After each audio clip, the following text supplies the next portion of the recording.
बूढ़े भिखारी की अनोखी कहानी। हर एक दिन एक भिखारी दरवाजे के पास आकर भीख मांगता था और घर का मालिक हमेशा घर के बाहर आते उसे देखकर फिर जाया करता। कई बार उसे गालियां भी बकता।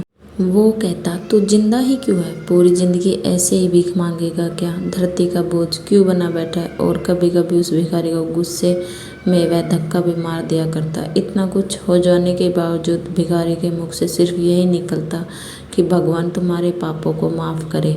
एक बार सेठ को धंधे में बड़ा नुकसान होने की खबर मिली। सेठ बहुत परेशान था। तभी दरवाजे पर वही भिखारी आया। गुस्से में अपना आपा खोते हुए सेठ ने उस भिखारी को पत्थर दे मारा। पत्थर लगने के कारण भिखारी का सर फूट गया और उसके सर से खून बहने लगा। फिर भी दर्द से कराते हुए भिखारी ने इतना ही कहा, भगवान तुम्हारे पापों को माफ़ करे। भिखारी वहाँ से चला गया। सेठ सोच में पड़ गया। भिखारी को पत्थर मारा, फिर भी उसने सिर्फ प्रार्थना की। सेठ का गुस्सा शांत हुआ।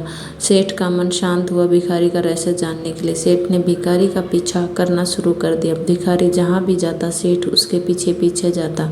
सेठ ने देखा कि कोई उसको खाना देता, कोई उसको मारता, कोई अपमानित करता तो कोई गालियाँ देता। लोग भिखारी के साथ चाहे जैसा व्यवहार करते, लेकिन भिखारी सबके लिए एक ही प्रार्थना करता, भगवान तुम्हारे पाप माफ़ करे।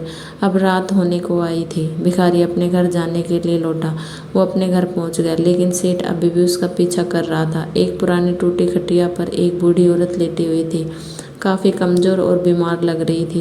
वह भिखारी की पत्नी थी। अपने पति को वापस आता देखकर वह खाट से उठ खड़ी हुई। पत्नी ने अपने पति के भीख वाले कटोरे में देखा।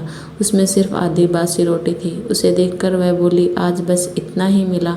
हाँ, और आपके सर पर खून निकल रहा है, ये चोट कैसी लगी? बूढ़ा भिखारी बोला, आज बस इतना ही मिला, किसी ने कुछ दिया ही नहीं। सबने गालियाँ दी और एक ने पत्थर भी फेंका, इसलिए मेरा सर फट गया। एक गहरी ठंडी सांस लेकर बूढ़ा भिखारी फिर से बोला, यह मेरे ही पापों का फल है।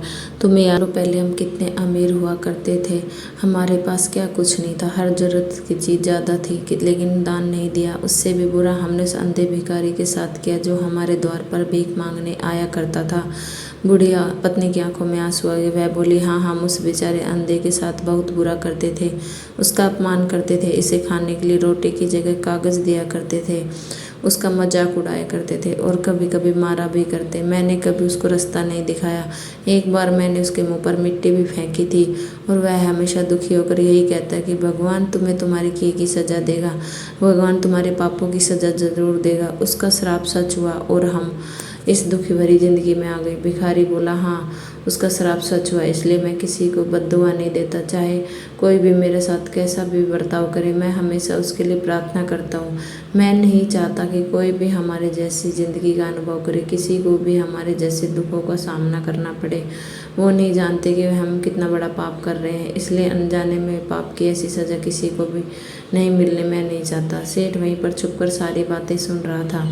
अब उसे सब कुछ समझ में आ गया था। भिखारी और उसकी पत्नी वहाँ आधी रोटी मिल बांट कर खाकर और भगवान को धन्यवाद बोलकर सो गए। अगले दिन बड़ा भिखारी फिर से भीख मांगने आया। सेठ के घर के पास जाते ही सेठ ने पहले उसे गर्म रोटी और उसके निकाल कर रखी, उसे देते हुए सेठ विनम्रता से बोला, माफ़ कर दीजिए बाबा, उसे बहुत बड़ी गलती हो गई। बूढ़ा भिखारी बोला, भगवान तेरा भला करे।